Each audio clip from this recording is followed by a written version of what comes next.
The millionaire caught a bride as she fell, never crossed the line. The rain comes down harder than anyone expects. Stone steps shine under the venue lights, slick and unforgiving. Music swells behind heavy doors. Laughter. Applause. A celebration already in motion, unaware of what is about to break. Clara runs. Not toward freedom. Not toward love. She runs because standing still feels heavier than moving forward. Her wedding dress catches water at the hem. The fabric darkens with every step. Her breathing is uneven, controlled but strained, as if she is holding something together that has been cracking for a long time. She does not look back. Her heel slips. The world tilts. In the split second between falling and impact, someone reaches out. Strong hands catch her just before the ground does. For one breath, everything goes silent. Then, music. The crowd inside. All of it fades. Clara does not cry. She does not cling. She steadies herself against the man holding her, then pulls back immediately, embarrassed more than shaken. "Please," she says quietly, her voice steady but thin.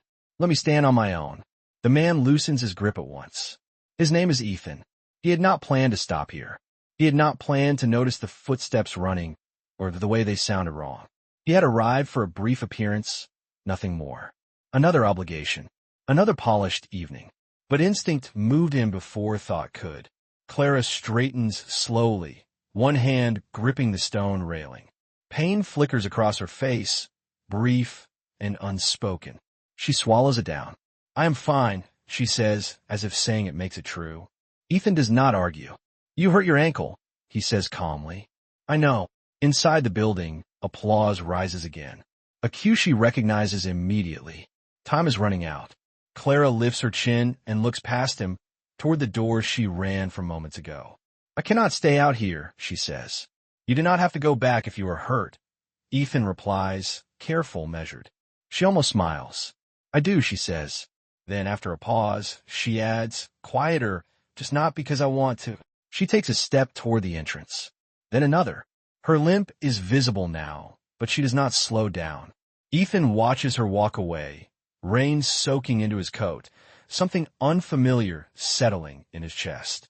What kind of woman runs from her own wedding, falls, and still chooses to walk back without asking to be saved? The doors close behind her with a heavy sound. Inside, the air is warm and perfumed. Heads turn as Clara passes. Some eyes soften, others harden. She feels them all without reacting. Her father leans in, voice low, urgent. "Where did you go?" "I needed air," she answers. "You cannot disappear like that," he whispers. Everyone is watching. She nods. At the front of the room, the man she is meant to marry does not look at her. His attention stays fixed on the first row, where his mother sits composed and evaluating. The officiant begins to speak. Clara shifts her weight carefully, refusing to let anyone see the strain. Outside, Ethan still stands where she left him. Rain slides down the steps in thin streams. He tells himself this is not his place, that whatever binds her inside those walls is not his concern. Yet he does not move, because the way she said, "Let me stand on my own," did not sound like pride. It sounded like survival. And as the music swells again, one question settles heavily between them, unanswered. What happens next, when standing becomes too costly to endure alone? The doors close behind Clara with a sound that feels heavier than the rain outside. Inside, the air is warm. Too warm. Perfume lingers in polished corridors. Shoes move in quiet patterns that know exactly where they belong. Music swells, measured and certain, as if nothing has been interrupted. Clara stands still for one extra second. Not because she is lost, because she is steadying her weight. Her ankle sends a sharp reminder through her leg. She does not reach for the wall. She does not look for help. She shifts carefully, adjusts her posture, and walks forward. People turn their heads, some with concern, some with irritation, most with relief that she has returned at all. Her dress is damp at the hem. The ivory fabric has darkened slightly where the rain touched it. No one comments. No one asks why she looks different than she did minutes ago. That, too, feels deliberate. As Clara moves down the aisle, she keeps her gaze level. She does not rush. She does not apologize. Each step lands with intention, even when it hurts. The contrast is quiet but unmistakable. Outside, she had been running. Inside, she walks as if she has chosen this pace herself. A hand reaches toward her briefly. An usher, unsure. Clara does not take it. The hand withdraws at once. At the front, her father leans toward her, his voice lowered, careful not to break the performance. "Where did you go?" he asks. "I needed air," Clara replies. The words are true. They are also incomplete. "You cannot disappear like that," he says. Everyone is watching. Clara nods once. She does not look at the crowd. She does not look for the man who caught her outside. She faces forward, shoulders aligned, as if the room has narrowed to a single point she can hold. Beside her, the groom stands still. He does not touch her. He does not whisper. He does not ask if she is all right. His attention remains fixed ahead, toward the first row, where his mother sits upright, hands folded, expression composed. Her gaze moves over Clara in one smooth pass. The damp hem, the bare ankle, the absence of panic. A faint smile appears, then settles. The officiant clears his throat. The ceremony resumes exactly where it left off, as if nothing has happened. As vows are mentioned, Clara feels the weight of the room shift subtly toward her. Not pressure, expectation, the kind that assumes compliance before consent is ever considered. She listens. She does not interrupt. When the words "do you" are spoken, there is a pause. Not long enough to be noticed by most. Long enough for Clara to breathe once, carefully. "I do," she says. The sentence is clear. Her voice does not waver. What is unusual is not that she says yes. It is that she says it without looking at anyone. Applause follows. Music rises. The moment is sealed in sound. Only Clara notices that her hands have begun to shake. Outside, Ethan Caldwell remains where he is. Rain has soaked through his coat. He does not adjust it. He watches the doors as if he expects them to open again, even though he knows they will not. She went back. Not carried. Not convinced. Not rescued. She walked. That detail does not sit where it should. Ethan turns away at last and walks toward his car. He does not call anyone. He does not send instructions. He sits behind the wheel, without starting the engine. Through the windshield, the building looks unchanged. Solid. Certain. Yet the image of Clara stepping forward on an injured ankle remains. Not dramatic. Not defiant. Measured. Inside, the newly married couple turns to face the guests. Smiles appear on cue. Cameras lift. Clara lifts her chin slightly higher than necessary. For a moment, her eyes drift toward the side aisle, toward the door she walked through minutes earlier. Then she looks away. If someone had told her this was the moment that would matter later, she would not have believed them. It did not feel like a decision. It felt like alignment. And outside, as Ethan finally starts the engine, one thought settles with quiet certainty. Whatever brought her back inside was heavier than the fall. If that detail stays with you, you're not wrong to notice it. The room changes after the ceremony. Not in sound, in posture. People stand closer to each other now. Conversations tighten. Smiles become deliberate. The music lowers just enough for words to matter again. Clara feels it before anyone speaks to her. Hands guide her gently from one group to the next. Compliments arrive in neat phrases. The dress looks beautiful. The venue is perfect. Everything went so smoothly. No one mentions the rain. No one mentions her ankle. No one asks where she ran. That omission feels intentional. She stands longer than necessary. When offered a chair, she declines without explanation. The weight settles unevenly through her leg, but she adjusts again and again, refusing to let it show. Across the room, the groom speaks quietly with a man Clara does not recognize. Their heads lean together briefly. Numbers are mentioned. Dates. A nod follows. It looks like partnership. That is what most people see. Clara notices something else. When a groom turns back toward her, his smile appears late, as if it had to be remembered. He does not ask if she is all right. He asks if she can stay near the front for photos. She agrees. Margaret Hale approaches without hurry. Her heels make no sound on the polished floor. She stops just far enough away to avoid intimacy. You handle that well, Margaret says. The sentence sounds like praise. It is not. Clara inclines her head slightly. Thank you. Margaret's gaze moves once more, precise and assessing. People notice composure, especially when it would have been easier not to maintain it. Clara meets her eyes. She does not respond. That quality will be expected of you. Margaret continues. Consistency matters. Clara nods again. Nearby, her father watches the exchange with relief. When Margaret turns away, he steps closer. You did good, he says quietly. This was important. For who? Clara asks. He does not answer directly. This stabilizes things. The word hangs between them. Stabilizes. It sounds like safety. Most people would stop listening there. Clara does not. She watches as her father greets investors with gratitude that feels practiced. She notices how often her name is mentioned alongside phrases like long-term, reliable, mutually beneficial. No one asks what she wants, because everyone assumes they already know. Across the city, Ethan Caldwell sits in his car longer than necessary. The building remains lit behind him, a clean rectangle against the dark sky. From the outside, it looks controlled. That is the mistake. He replays the moment she said yes. The clarity of it, the absence of hesitation, the way it did not seek approval. People would say she agreed. Ethan does not think that is the whole truth. Inside, Clara is guided into another conversation. This time, with two women who smile politely and speak in tones reserved for future obligations. We will need you at the winter events, one of them says. Visibility matters. And discretion, the other adds. Clara listens. She does not interrupt. Understand, she says. They smile satisfied. The misunderstanding settles easily. They believe her calm means acceptance. They believe endurance means agreement. They believe because she returned, she must be aligned with them. That belief spreads quickly. By the time dessert is served, Clara's presence has already been accounted for in plans she has not seen. Schedules exist without her input.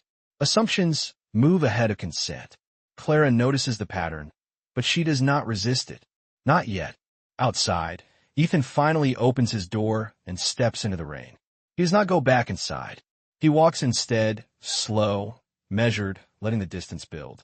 If this were a simple arrangement, it would already be complete. It is not. Inside, Clara excuses herself briefly and steps into a quiet corridor. She presses her palm against the wall, steadying herself. In the mirror at the end of the hall, she catches her reflection. The dress is flawless. Her posture is precise. Her face reveals nothing. For a moment, she almost believes the role fits. Then her ankle shifts, sending a sharp reminder upward. The image cracks. She straightens again before anyone can see. Back in the main room, applause rises for a toast she does not hear. And in that space between sound and silence, something important is missed by everyone watching. They think they understand why she stayed. They do not. If you're still listening, notice this. The room believes it has secured her. But Clara is not holding on to anything yet. She is standing. And that difference will matter. The night does not end when the reception does. It reorganizes. Cars pull away. Doors close. Laughter thins into echoes that linger too long in the corners of the room. Clara leaves without ceremony, guided by habit more than instruction. She does not look for Ethan. She does not expect to see him again. That assumption feels reasonable. Outside, the rain has slowed, leaving the pavement reflective, almost calm. Clara pauses briefly before stepping into the car waiting for her. The driver asks where to go. She answers without hesitation. Not because the destination is familiar, because the route has already been decided. Across the city, Ethan Caldwell does not return home. He does not make calls. He does not send messages. He sits in a quiet office with the lights off, the city stretched beneath the windows like a map that no longer interests him. A single folder lies open on the desk. Not thick, not urgent, just enough. Names repeat across the pages. Dates align too neatly. Language circles the same idea from different angles. Ethan reads slowly. The assumption most people would make is simple, that he is preparing to intervene, that he is positioning himself to disrupt what should not be disrupted. That assumption is wrong. He closes the folder and sets it aside. Not because it is unimportant, because it is incomplete. The following morning, Clara wakes earlier than she needs to. The room is unfamiliar, immaculate, impersonal. The kind of space designed to feel impressive rather than lived in. She dresses quietly. When she steps into the main room, Margaret Hale is already there, reviewing a tablet. "You will be resting today," Margaret says without looking up. Clara pauses. "I have obligations." Margaret finally looks at her. "Those can be adjusted." The statement lands cleanly. Clara nods once. Later, when she steps outside for air, she notices something odd. No one follows. No staff member appears. No reminder is issued. The door closes behind her without resistance. For the first time since the wedding, she is briefly unobserved. She stands there longer than necessary. Not because she is deciding anything, because the absence of instruction feels unfamiliar. Across town, Ethan receives an update he did not request. A transaction delayed, a meeting rescheduled, a clause revisited. He does not react. This is where expectation fractures. People assume power announces itself. It does not. It adjusts. By mid-afternoon, Clara receives a message from an unknown number. A location. A time. No greeting. No explanation. She reads it twice. She does not respond. Instead, she returns to the house and moves through the day as expected. She listens. She agrees. She keeps her balance carefully, never shifting her weight too quickly. Everyone around her believes they understand what is happening, that she is settling, that the arrangement has taken hold, that whatever hesitation existed the night before has resolved itself quietly. They are wrong, because something else has shifted, not in Clara, around her. That evening, she steps into a small room off the main hall and finds a document waiting on the table. No signature line yet, just language. Clear, precise, restrictive. She does not read it all. She reads enough. Across the city, Ethan finally leaves his office. Not toward Clara, away from her. He walks through a part of the city where buildings are older and quieter. He enters a place where names are not announced. A conversation happens. Brief, contained, uneventful to anyone watching. When he leaves, nothing looks different. That is the point. Back at the house, Clara places the document back where she found it. She does not tear it. She does not sign it. She leaves it visible. That night, as the lights dim and the house settles, the assumption the audience has been carrying begins to crack. Ethan is not preparing to save her. Clara is not waiting to be saved. They're both standing still. And when people stop moving at the same time, it is not because nothing is happening. It is because something larger is aligning. If you're still here, pay attention to this. What looks like hesitation is actually positioning. And the moment when someone chooses not to act is often the moment that matters most. Stay with the story. The change does not arrive with an explanation. It arrives as absence. The morning after the document appears on the table, Clara notices that the house sounds different. Doors open without instruction. Conversations pause when she enters, then continue without correction. Nothing is withdrawn. Something is loosened. She eats breakfast alone. No one comments on her ankle. No one asks where she is going. The driver waits, then waits longer, then looks to her for direction. That is new. Across the city, Ethan Caldwell receives a confirmation he does not acknowledge. A request has been approved. A review postponed. Language softened where it had been sharp the night before. He does not respond. By late morning, Clara steps out alone and walks farther than she has since the wedding. The city feels unchanged, but the pattern beneath it has shifted. Her phone vibrates. A message from a number she does not recognize. Not a question. Not a demand. An address. She stops walking. The instinct is to ignore it. Instead, she changes direction. The clinic is small. Quiet. No reception descansamiento. No waiting room television. The doctor looks at her ankle and speaks in practical sentences. Time. Rest. No complications. When Clara asks about payment, the answer comes too quickly. It has already been handled. She stiffens. By whom? She asks. The doctor does not know, or chooses not to. Outside, Clara stands in the sunlight longer than necessary. The help has arrived without a face, without proximity, without permission. It unsettles her more than direct interference would have. She checks her phone again. A second message. I did not come with it. You can refuse next time. No signature. She does not reply. Across town, Ethan closes his phone and places it face down. The help was never meant to be seen. It was meant to change the slope of the ground, not carry anyone across it. That is the new logic. Not rescue.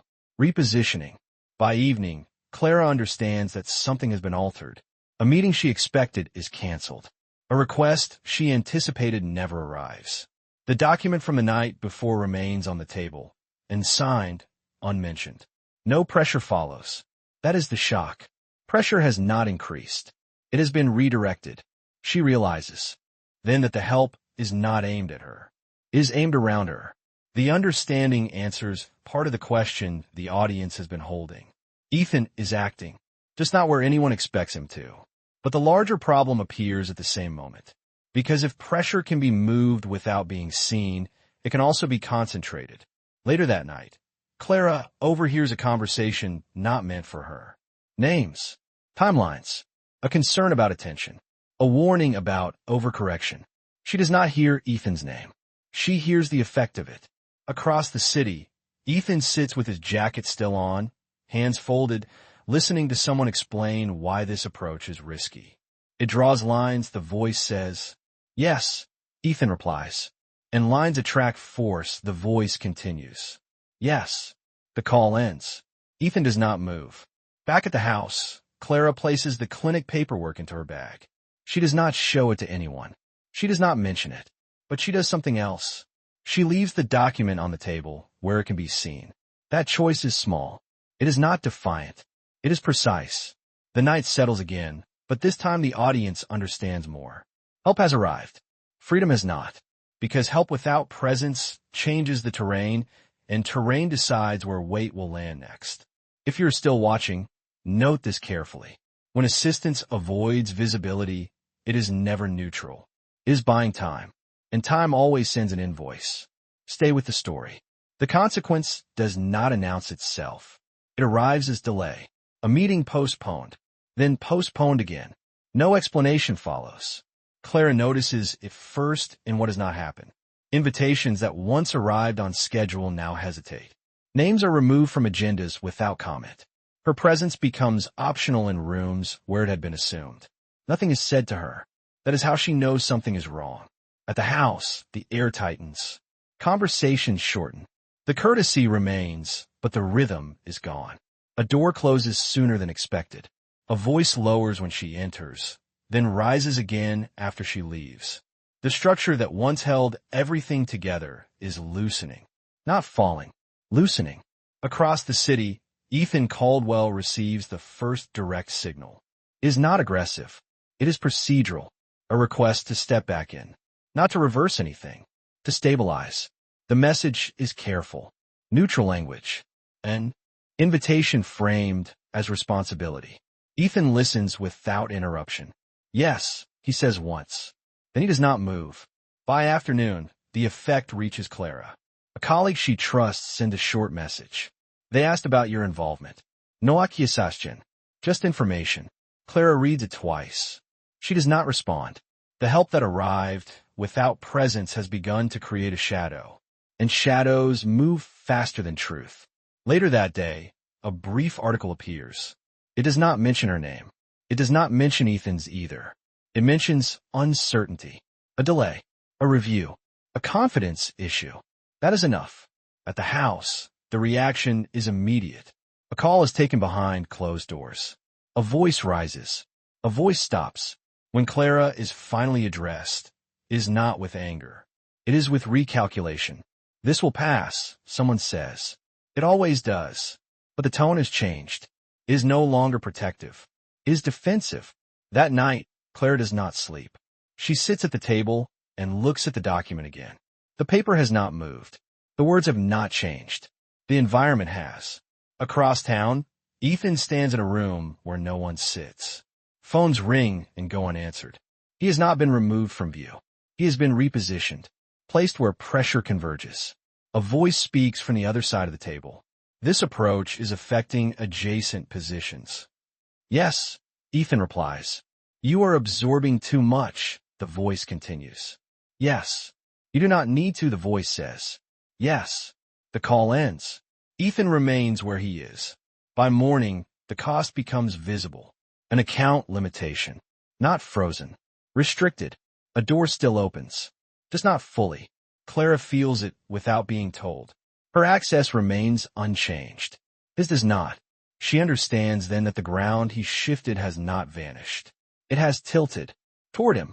That afternoon, she sees him again. Not by design. At a corner where the city narrows, Ethan stands with two men.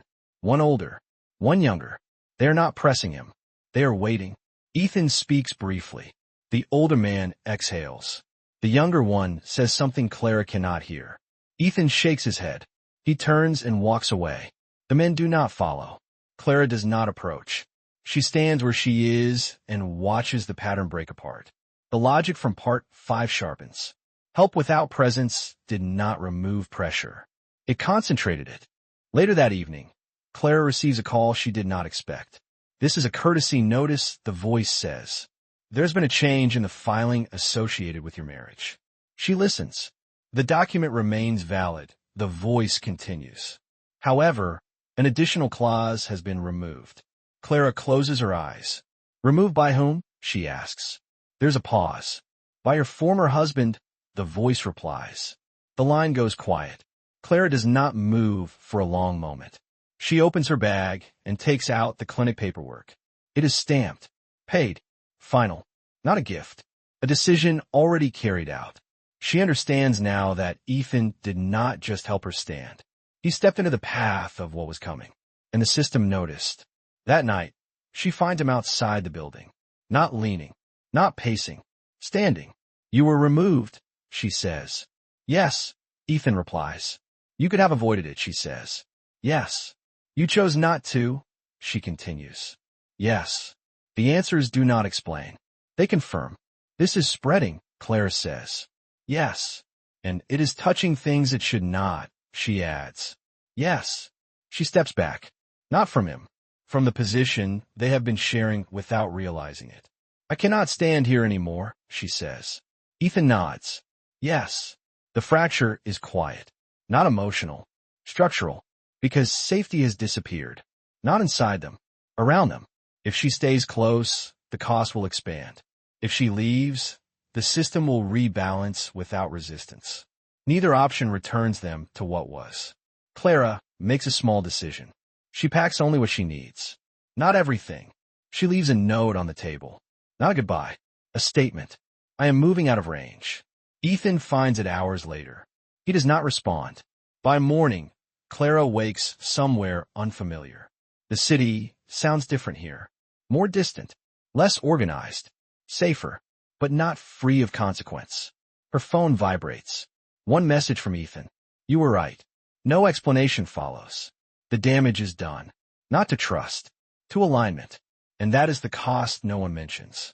If this shift felt heavier than expected, stay with the story. What comes next cannot be undone. The choice does not arrive as a question. It arrives as a narrowing. Clara feels it in the way the city begins to respond to her differently. Not with hostility. With caution. Doors still open, but slower. Smiles remain, but thinner. The space around her adjusts, as if measuring distance without admitting it. She understands what this means. The system is deciding whether she is inside it or adjacent to it. Across town, Ethan receives the same message in a different form. The request comes again. This time it is not framed as responsibility. It is framed as resolution. You can end this, the voice says. You just need to step back in. No threats. No urgency. Just inevitability. Ethan listens. Yes, he replies. And he does not answer. That silence becomes the problem. Clara learns about the pressure indirectly. A project is reassigned. Not removed. Repositioned. Her name appears with a small note beside it. Pending. Nothing is canceled. Everything is paused. She sits with the word for a long moment. Pending does not accuse. It waits. That evening, she walks without destination. Past the cafe. Past the river. The city feels unchanged, which makes the change harder to locate. She sees Ethan at the water. He is standing where the light breaks unevenly across the surface. "You are still here," she says. "Yes," he replies. "You said you would leave," she says. "Yes." He does not contradict himself. He stands exactly where the pressure reaches first. They do not touch. They do not move closer. "This is spreading," Clara says. "Yes." "And it will not stop quietly," she adds. "Yes." The answers are not evasive. They are complete. "If you step back in," Clara says, "things stabilize." "Yes." "And if you do not," she continues, "they move." "Yes." The shape of the choice becomes visible. Returning would quiet the system. It would also restore the imbalance that made the marriage possible. Leaving would preserve the principle they have been protecting. It would also let the pressure land where she is standing now. Neither option saves both of them. "I will not ask you to step back in," Clara says. Ethan nods. "Yes." "And I will not ask you to stay out," she adds. He remains where he is. This is not a negotiation. It is an acknowledgement. They stand in silence long enough for the river to carry the sound of the city past them. "You cannot choose for me," Clara says. "Yes." "And I cannot choose for you," she continues. "Yes." The clarity does not simplify anything. It sharpens it, because now the cost is visible on both sides. If Ethan returns, the system will settle. Her name will clear quietly. Her distance will become irrelevant. The structure will survive. If he does not, the delay will end differently. Not evenly, not kindly. The nearest ground will take the weight, which is hers. Clara looks at the water again. "I am already carrying this," she says, "whether I stay or not." Ethan waits.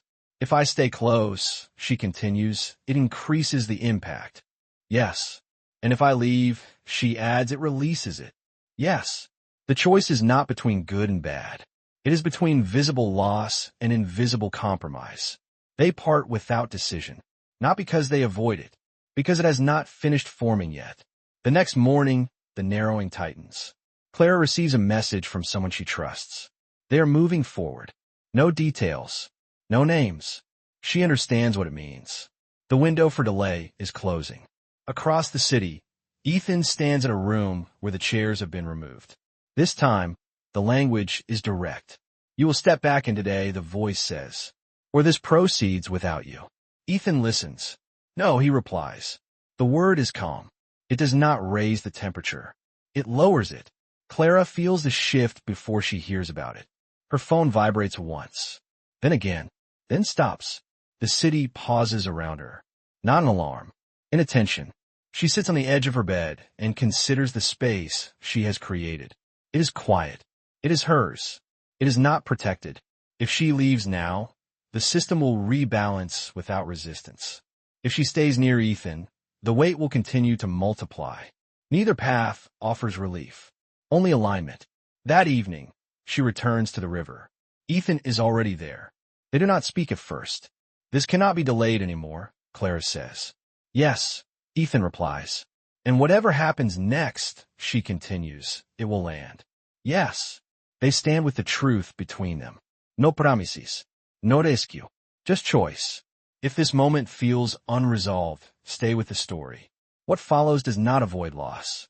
It defines it. The decision does not announce itself. It moves. Early morning light reaches the river in thin lines, breaking and reforming with the current. Clara stands at the edge longer than she planned, phone still in her hand, unread messages stacked behind a silent screen. She does not open them. Across the city, Ethan enters a building he has avoided for years. Smaller, quieter, no emblem on the door. Inside, a room waits without decoration, without ceremony. 3 people stand when he enters. Not in respect, in recognition. "You should not still be here," one of them says. "Yes," Ethan replies. That answer does not correct the statement. It accepts it. They speak briefly. No raised voices. No bargaining. When a folder is placed in front of him, Ethan does not open it. He slides a different folder across the table. Thin, unmarked. "This will be released today," he says. Someone exhales sharply. Another laughs once, without humor. "That would be reckless," a voice says. Ethan does not argue. He stands. I will speak outside, he says. By the time he reaches the front steps, cameras are already waiting. Not invited. Not controlled. The air has shifted too quickly for containment to follow. Clara feels it before she sees it. Her phone begins to vibrate. Not messages. Alerts. She looks up as a screen across the street lights up. Live footage. A familiar figure, standing alone, without buffer or distance. Ethan does not correct his name when it is called. He speaks clearly. I'm the majority holder, he says. The sentence lands without emphasis. No explanation follows. I'm transferring authority effective immediately. A pause. The truth no longer belongs to the room behind him. It belongs to the street. Clara does not move closer. She stands exactly where she is. This is the action that cannot be undone. By releasing control publicly, Ethan removes the last option for quiet repair. There will be no rebalancing behind closed doors. No return to a version that keeps everyone comfortable. The truth has been placed where anyone can reach it. Inside the building, the reaction is immediate. Phones are raised. Conversations fracture. Someone steps forward to redirect the cameras. Ethan steps back. He does not answer questions. He leaves. Clara walks. Not toward him. Not away. She walks until the noise dulls and the river comes back into view. The water moves steadily, indifferent to what has just been exposed. Her phone vibrates once more. A single message from Ethan. I ended the delay. No apology. No reassurance. Just a fact. By afternoon, the story has spread. Clips replayed. Headlines adjusted. Explanations offered where none were given. Clara does not watch them. She sits in a quiet cafe and stares at the glass, watching the city move faster than it did yesterday. The truth is no longer hidden. Neither is the cost. That evening, she returns to the river. Ethan is already there. Not waiting. Standing. You crossed it, Clara says. Yes, he replies. There is no way back, she says. Yes. She notices what he does not say. He does not say he did it for her. He does not say it was necessary. He does not say it will be worth it. You released it, she says. Yes. And now it will land, she adds. Yes. The space between them feels different now. Not charged. Exposed. Clara understands the truth that cannot be hidden anymore. Protection has ended. Containment has ended. What remains will not be selective. If she stays near him, the impact will reach her. If she leaves, it will reach others first. Neither option preserves innocence. Neither option avoids consequence. The choice has changed shape. It is no longer about staying or leaving. It is about what each of them is willing to carry next. They stand without touching, without promise, without repair. The city continues around them, already reorganizing. When Clara turns away, she does not look back. Not because she is finished, because the moment has passed its point of return. When the truth is placed where everyone can reach it, nothing remains protected. Only what is chosen to stand. If this feels like an ending, stay with the story. What comes next is not resolution. It is order. The city did not react the way Clara expected. There were no apologies delivered to her door. No public reversals. No dramatic corrections. Things simply rearranged. The apartment she moved into was smaller than the rooms she had left behind. The ceilings were lower. The windows faced a narrow street instead of a guarded courtyard. In the mornings, she heard delivery trucks instead of silence. At night, she heard people walking past instead of nothing at all. She did not mind. The space asked less of her. One chair, one table, one cup in the sink. Nothing waited for permission. Clara unpacked slowly. She placed her books on one shelf, her coat on a single hook by the door. The wedding ring remained in its box, untouched, not hidden, not discarded. It belonged to a chapter that no longer governed the room. She found work without announcements. Temporary at first, then steady. The pay was modest. The hours were clear. When she came home tired, the tiredness belonged to her alone. Across the city, Ethan Caldwell entered a different rhythm.